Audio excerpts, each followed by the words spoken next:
नमस्कार दर्शक बंधु सिंधुर खेल ओडिया धारावाहिक आज आपण मैंने सबुठ दमदार सबुठ हाई भोल्टेज बोबाल एपिसोड देखा पाइबे। प्रकृत में दर्शक बंधु आज रोशुणी सबकि पूर्व कथा मन पड़ आउ रोशुणी जाणीजे प्रकृत में सी किए। आउ दर्शक बंधु सबुठ बड़ कथा हूँ आज अंश से राजपीर सबकि गुमर पाइबे, सबकि गुमर से राजपीर खोलीदे। दर्शक बंधु आज से मल्लिका आज रोशनी को छात उपर तलू को ठेली देथिबो आउ रोशनी मुंड माड़ हो जाइथिबो। रोशनी को हॉस्पिटल एडमिट करा जाइथिबो। सेटा को अंश जाइथिबे, राजपीर जाइथिबे आउ तांको सहित रिया मध्य जाइथिबे।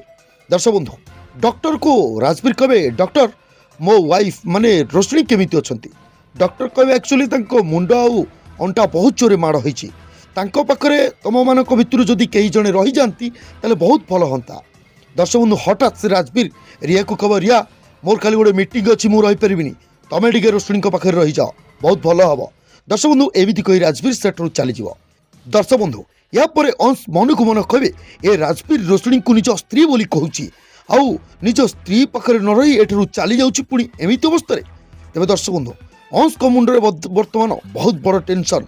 अंश कौन यार पर्दाफाश करें। दर्शक बंधु रोशनी पूर्व कथा कौन मन पड़ मतामत आपण मानकर कमेंट बॉक्स रे कमेंट करी आमको निहाती जणांतु।